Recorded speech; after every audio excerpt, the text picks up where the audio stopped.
내 인생에 용기가 되어준 한마디. 너는 실패해도 성공했다.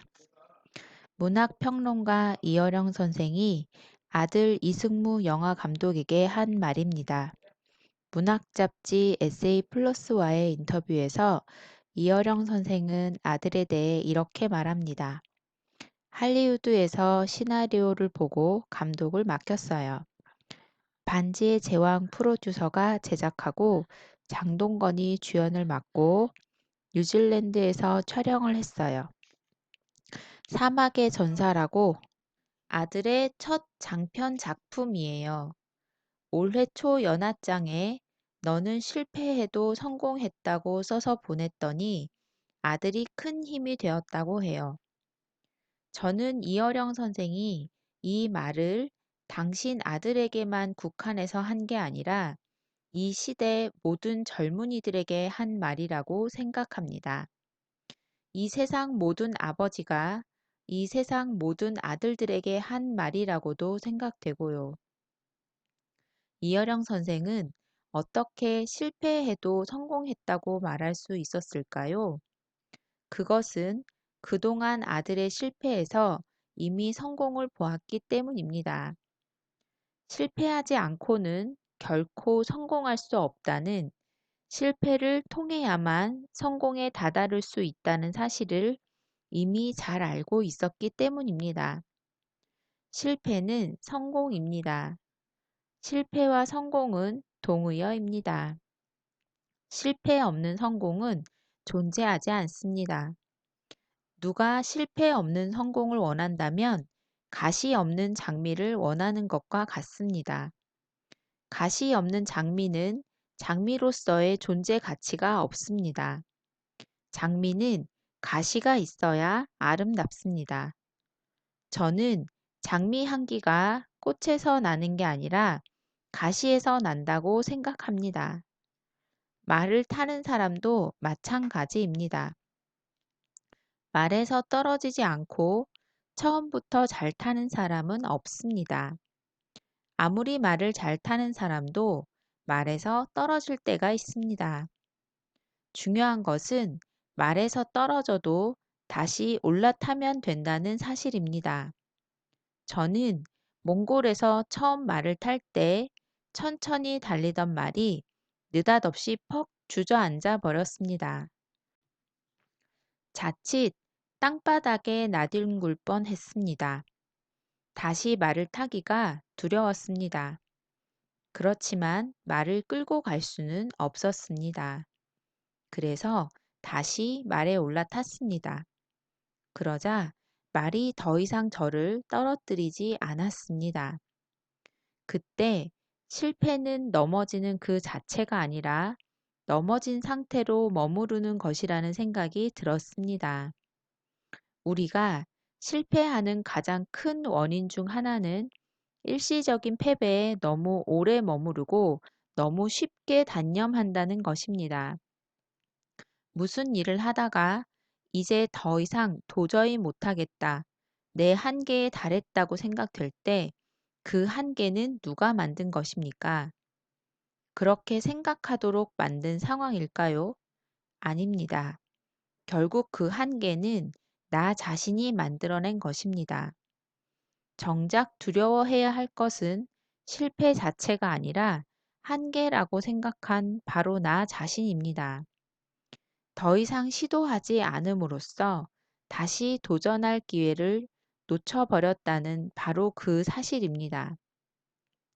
인도에서는 코끼리를 키울 때 도망가지 못하도록 어렸을 때부터 커다란 나무에 묶어 놓습니다.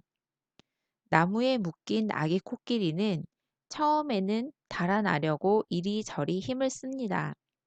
그러나 아무리 힘을 써도 한 걸음도 앞으로 나아가지 못합니다. 묶인 끈을 풀고 멀리 숲속으로 달아나려고 해도 달아날 수가 없습니다. 결국 아기 코끼리는 아무리 노력해도 달아날 수 없다고 생각하고 그런 노력을 포기하고 맙니다.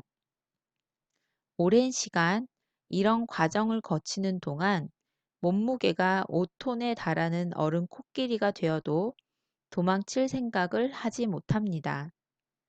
자신의 몸집보다 훨씬 작은 나무에 묶여 있어도 나뭇가지 하나 움직여 보려고 하지 않습니다. 이 얼마나 실패를 받아들였다는 사실이 무섭습니까? 이 얼마나 실패의 습관이 무섭습니까? 다자란 코끼리가 정말 자기가 묶인 작은 말뚝 하나 뽑을 힘이 없을까요? 아닙니다. 그런 힘이 있어도 이미 실패에 길들여져 노력조차 하지 않은 것입니다. 이렇게 코끼리처럼 다시 시도할 용기를 갖지 못했다는 것이야말로 가장 큰 실패입니다. 두려워 시도조차 하지 않음으로써 도전을 포기하게 되는 것 자체가 이미 실패입니다. 사람도 마찬가지입니다. 실패라는 현재의 상황을 절대 벗어날 수 없다고 생각하면 그렇게 됩니다. 거듭 경험하는 실패를 부정적으로 인식하면 다시 도전하거나 새로운 것을 창조하려는 노력이 사라지게 됩니다. 인생의 미래에 대한 시야가 좁아지면서 나약해지고 맙니다. 이것은 결국 실패에 길들여진 코끼리와 같은 상황입니다. 그렇지만 우리는 실패에 길들여진 코끼리가 될 수는 없습니다. 저는 중학교 때부터 스케이트를 잘 탔습니다. 인척 한 분이 당시 판매되던 전승형 스케이트를 선물로 사주셔서 대구 수성못에서 즐겨 탔습니다. 처음엔 얼음판에 수도 없이 넘어졌습니다. 형이 손을 잡아줘도 넘어지기를 반복했습니다. 그러다가 어느 날 나도 모르는 사이에 넘어지지 않고 스케이트를 잘 탈 수 있게 되었습니다. 그동안 차가운 얼음판에 수없이 넘어진 것은 스케이트를 잘 타기 위해서 넘어진 것입니다. 넘어지면서 배운 것입니다. 실패는 습관입니다. 이 습관을 즐거운 습관으로 만들 필요가 있습니다. 실패를 받아들이되 부정적으로 받아들이는 습관에 길들여지지 않아야 합니다. 오늘도 성공하기 위해 실패했구나 하고 웃을 수 있는 여유가 있어야 합니다. 실패를 보는 긍정의 눈과 미소가 있다면 비록 실패일지라도 즐거운 실패가 됩니다. 소설 위대한 개츠비를 쓴 피츠제럴드는 실패는 일시적인 것이지 영원한 것이 아니다. 한 번 실패와 영원한 실패를 혼동하지 말라고 했습니다. 이는 한 번의 실패와 영원한 실패를 구분하라는 것입니다. 성공으로 가는 길에는 실패라는 보도블럭이 하나하나 놓여 있을 뿐이며 실패라는 쓴맛을 보지 못한 사람은 성공이라는 설탕 맛도 모른다는 것입니다. 인류 최초의 달 착륙선인 아폴로 11호에 탑승할 우주 비행사를 뽑을 때도 미국 항공우주국에서는 실패했던 사람 우대합니다. 라는 조건을 내걸었습니다. 실패라는 인생의 위기를 경험해보지 못한 사람을 우선적으로 배제한 것입니다. 우주 여행이라는 불확실성에 유연하게 대처할 수 있는 사람이야말로 실패를 경험한 사람이라는 과학적 판단 때문이었습니다. 실패를 경험해보지 못한 자의 오만보다는 실패를 경험한 자의 겸손과 자기 성찰이 인류가 달의 표면에 첫 발을 내딛는데 가장 필요한 요소라고 여긴 것입니다. 저는 영화 용쟁 호투 등을 보면서 자란 세대이기 때문에 이소룡을 퍽 좋아합니다. 실패를 모르는 도전 정신으로 절권도를 창안한 그는 실패에 대해 이런 말을 남겼습니다. 다른 모든 사람처럼 당신도 이기는 법을 배우려고 할 것이다.